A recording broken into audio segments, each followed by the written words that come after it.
Service in Mount Holly, New Jersey has issued a special marine warning for coastal waters in Savannah, Swan Inlet, Cape May, New Jersey on 20 nautical miles until 6:45 p.m.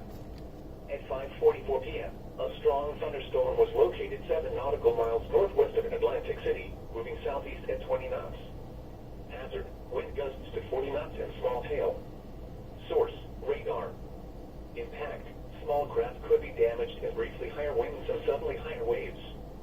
Locations impacted include Little Egg Reef, Atlantic City Reef, Little Egg Inlet, Great Egg Inlet, Brigantine, Great Egg Reef, and Atlantic City. Move to safe harbor immediately as gusty winds and high waves are expected. Report severe weather to